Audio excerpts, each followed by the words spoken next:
शेषार्यवंशकलशोधरिपूर्णचन्द्रं श्रीमन्नृसिंहगुरुवर्यपदाब्जभृङ्गं श्रीमन्ननन्तगुरुवर्यसुतं गुणाब्धिं सम्पत्कुमारगुरुवर्यमहं प्रपद्ये। वसुदेवसुतं देवं कंसचाणूरमर्दनं देवकी परमानन्दं कृष्णं वन्दे जगद्गुरुं। गीता सुगीता कर्तव्या किमन्यैः शास्त्रविस्तरैः या स्वयं पद्मनाभस्य मुखपद्माद्विनिसृता। भगवान शास्त्र सार को 18वां अध्याय में जुड़ाकर हमें सात्विक गुण को ही फॉलो करना, माने प्रैक्टिस करना, माने अभ्यास करना बोलकर 6 त्रिविधों को बोलकर उसमें सर्वभूतेषु येनैकं भावम् अवियमीक्षते अविभक्तं विभक्तेषु तज्ज्ञानं विद्धि सात्विकम। ज्ञान का 3 प्रकार को बोलते हैं, सात्विक ज्ञान, राजसिक ज्ञान और तामसिक ज्ञान। जिस ज्ञान से सब विभक्त भूतों में एक अविभक्त अविनाशी भाव को देखता है, उस ज्ञान को तू सात्विक ज्ञान। परमात्मा सर्वत्र है, इसलिए सबको उनकी दृष्टि से देखने से सात्विक ज्ञान कहलाता है। परंतु जो ज्ञान पृथक पृथक आकार के कारण सब भूतों में विभिन्न प्रकार के पृथक पृथक भावों को जानते हैं, उस ज्ञान को तू राजस ज्ञान। माने जो ज्ञान ब्राह्मण और समस्त प्राणियों में ब्राह्मण आदि पृथक पृथक आकार के कारण तथा गोरे लंबे रूप के कारण आत्मरूप भावों को विभिन्न प्रकार के देखता है तथा कर्माधिकार के समय फल आदि के साथ उनका संबंध समझता है, उस ज्ञान को तू राजस ज्ञान। फलाभिसंधि रहित ज्ञान सात्विक है। फलापेक्षा से करने वाले ज्ञान राजस है। जो ज्ञान एक कार्य में पूर्ण फल वाले के समान आसक्त हो तथा हेतु से रहित मिथ्या वस्तु को विषय करने वाला और अल्प हो, वो तामस कहलाता है। अल्प कार्यों को तामस कहते हैं। इसी तरह कर्म को भी 3 प्रकार को बोलते हैं। जो शास्त्र नियत कर्म कर्तापन के संबंध से रहित, बिना राग द्वेष के और फल न चाहने वाले पुरुष के द्वारा किया जाता है, वो सात्विक कहलाता है। अफल प्रेप्सुना कर्मा एतत् सात्विकम् उच्यते। फलाभिसंविरहित कर्म स्वयं प्रयोजक कर्म, माने स्वयं प्रयोग को त्याग करके करने वाले काम सात्विक कर्म कहलाता है। परंतु जो कर्म फलाकांक्षी पुरुष के द्वारा अहंकार के साथ और बहुत प्रयास से किया जाता है, वो राजस कहलाता है। फलाकांक्षी और अहंकारी पुरुष के द्वारा यानी कर्तापन के अभिमान से पुरुष के द्वारा किया जाता है, वो राजस है। अनुबंध, क्षय, हिंसा और पौरुष को न देखकर जो कर्म मोह से आरंभ किया जा रहा है, वो तामस कहलाता है। कर्म करने पर उसके पश्चात होने वाले दुख का नाम अनुबंध है। कर्म करने से होने वाले धननाश का नाम क्षय है। कर्म में प्राणियों को जो पीड़ा पहुंचती है, उसका नाम हिंसा है। कर्म को पूर्ण करने के अपने सामर्थ्य का नाम पौरुष है। जो कर्म न इन सबका विचार न करके मोह पूर्वक यानी परम पुरुष ही सब कर्मों का करता है, इस तत्व को समझे बिना आरंभ किया जाता है, वो तामस कहलाता है। फला आसक्ति रहित, अनहमवादी, धृति और उत्साह से युक्त तथा सिद्धि और असिद्धि में निर्विकार रहने वाला कर्ता सात्विक कहलाता है। सिमिलरली, इसी तरह कर्ताओं में तीन प्रकार के होते हैं।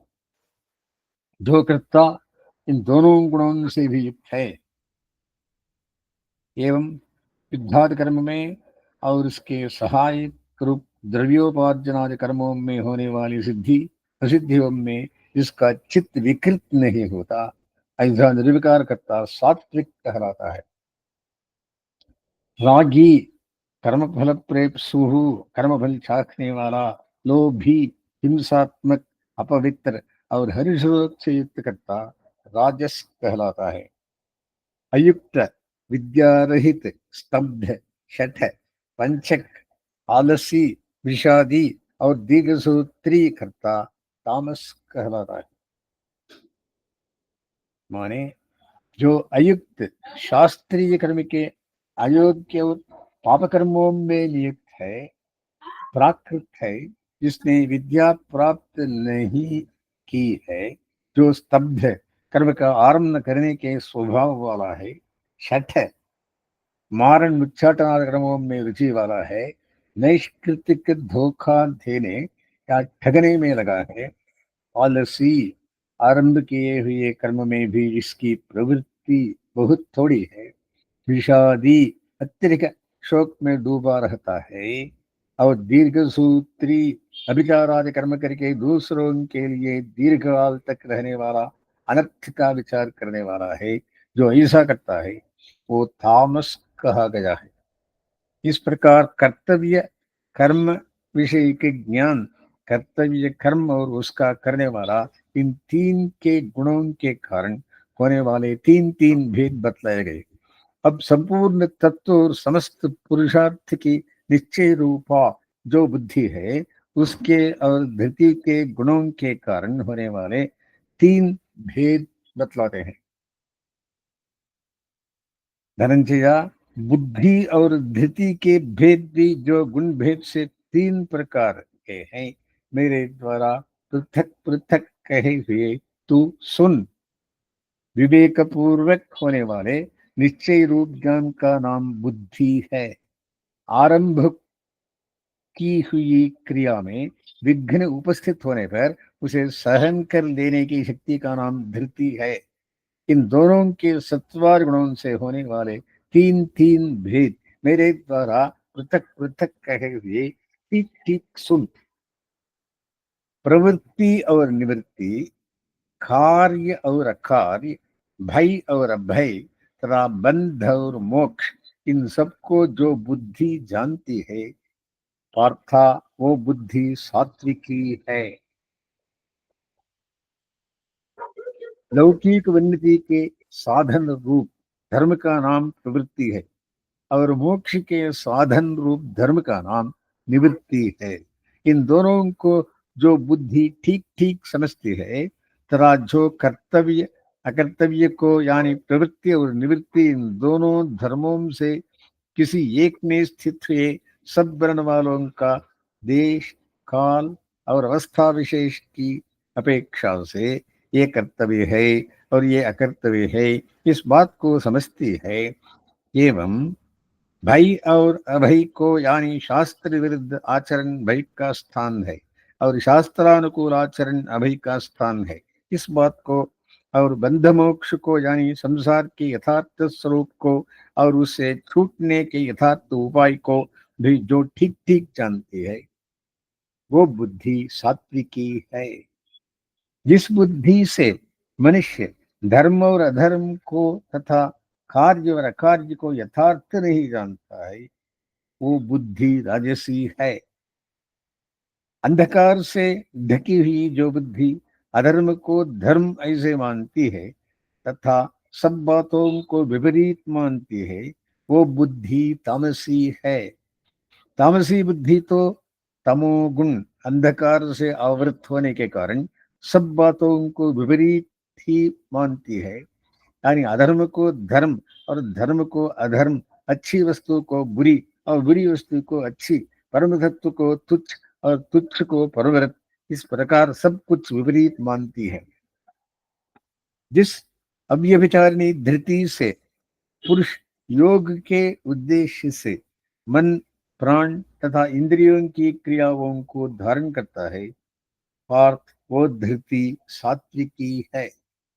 किस अव्यभिचारिणी अचल धृति के द्वारा मनुष्य योग के उद्देश्य से प्रवृत्त मन, प्राण और इंद्रियों की क्रियाओं को धारण करता है, वो धृति सात्विकी है।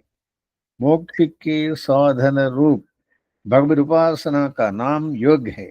अतः ये अभिप्राय है कि जिस अव्यभिचारिणी धृति के द्वारा फल रूप योग के लिए प्रवृत्त हुई, उसकी साधन रूपा मन, प्राण और इंद्रियों की क्रियाओं को मनुष्य धारण करता है, वो धृति सात्विकी है।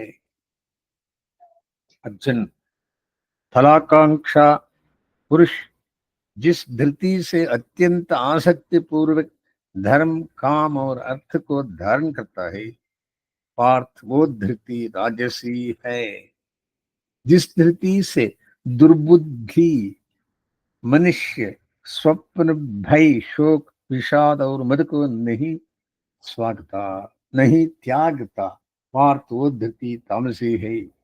दुष्ट बुद्धि वाला मनुष्य जिस धृति के द्वारा स्वप्न को, निद्रा को और विषयों के अनुभव से होने वाले मद को, यानी स्वप्न और मद आदि के उद्देश्य से प्रवृत्ति मन, प्राण और इंद्रियों की क्रियाओं को नहीं छोड़ता, उन्हें धारण किए रहता है।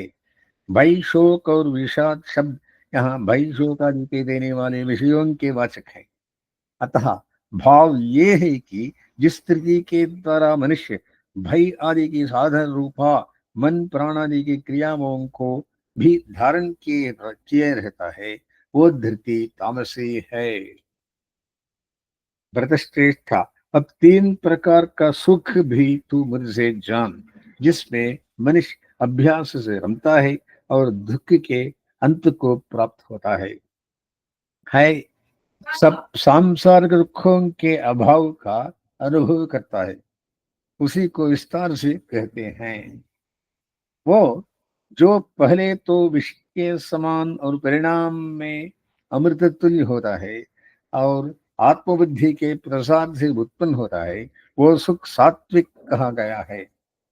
जो सुख पहले योग में आरंभ समय से बहुत प्रयास से प्राप्त होने वाला है, इसलिए तथा प्रकृति संसर्ग रहित आत्मा का स्वरूप पहले से अनुभव किया हुआ नहीं है, इसलिए विषय के सदृश, दुख के सदृश प्रतीत हो रहा है।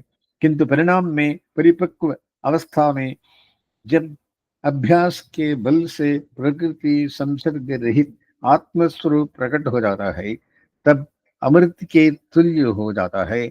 वो आत्मबुद्धि के प्रसाद से होने वाला सुख सात्विक कहा गया है। आत्मा को विषय करने वाली बुद्धि का नाम आत्मबुद्धि है। उसका दूसरे सभी विषयों से निवृत्त हो जाना ही प्रसाद है। अन्य समस्त विषयों से निवृत्त हुई बुद्धि के द्वारा प्रकृति संसर्ग रहित स्वभाव वाले आत्मस्वरूप के अनुभव से उत्पन्न सुख अमृत तुल्य होता है, वो सुख सात्विक कहा गया है।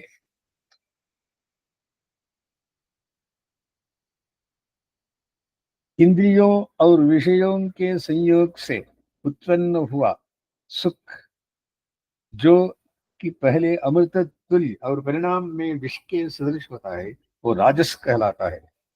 जो सुख पहले एवं परिणाम में भी आत्मा को मोहित करने वाला है तथा निद्रा, आलस्य और प्रमाद से उत्पन्न होता है, वो तामस कहा गया है।